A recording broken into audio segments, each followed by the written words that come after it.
നമസ്കാരം, കലിക ന്യൂസിലേക്ക് സ്വാഗതം. കടയ്ക്കൽ സപ്ലൈകോ കൊട്ടാരക്കര താലൂക്ക് ഡിപ്പോയുടെ പരിധിയിലുള്ള NSFA ഗോഡൌണിൽ ക്രമക്കേട് കണ്ടെത്തിയതിനെ തുടർന്ന് 4 ജീവനക്കാരെ സസ്പെൻഡ് ചെയ്തു.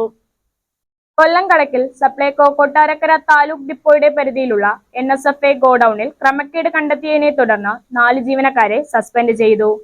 ഓഫീസർ ഇൻചാർജും സ്റ്റോക്ക് കസ്റ്റോഡിയനുമായ KP അരുൺകുമാർ, അസിസ്റ്റന്റ് സെയിൽമാരായ VB ബിജു, ഷീബ, ഷീല, രാജ് എന്നിവരെയാണ് സസ്പെൻഡ് ചെയ്തത്. ദക്ഷിണ മേഖല റേഷനിംഗ് ഡെപ്യൂട്ടി കൺട്രോളർ നടത്തിയ പരിശോധനയെ തുടർന്നാണ് സസ്പെൻഷൻ. പച്ചരി, കുത്തരി എന്നിവയിൽ കുറവ് വന്നതായി കണ്ടിട്ടുണ്ട്. കൊട്ടാരക്കര താലൂക്ക് സപ്ലൈകോയുടെ കീഴിൽ കടയ്ക്കലിൽ പ്രവർത്തിക്കുന്ന ഗോഡൌണിൽ നിന്നും 35 കിൻഡലോളം കുത്തരിയും പച്ചരിയുടെയും കണക്കുകളിൽ ക്രമക്കേടുകൾ കണ്ടെത്തിയിട്ടുണ്ട്.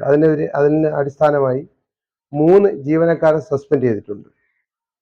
ഇനിയും പല ഗോഡൌണിലും ഇതുപോലെ അന്വേഷണം നടത്തിയാൽ കള്ളത്തരങ്ങൾ കണ്ടുപിടിക്കാൻ കഴിയും.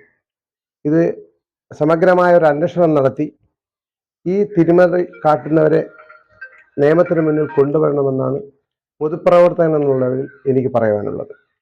പച്ചരിയിൽ 531.875 ക്വിന്റലും കുത്തരിയിൽ 36.62 ക്വിന്റലും കുറവ് കണ്ടെത്തിയിരുന്നു. പുഴുക്കലരി 21.69 ക്വിന്റലിന്റെ കൂടുതലും കണ്ടെത്തിയിരുന്നു. ഉദ്യോഗസ്ഥരുടെ സസ്പെൻഷൻ തുടർന്ന് ചടയമംഗലം സൂപ്പർ മാർക്കറ്റിലെ ഇൻചാർജ് S സുരേഷ് കുമാറിനെ ജൂനിയർ അസിസ്റ്റന്റായി നിയമിച്ചു.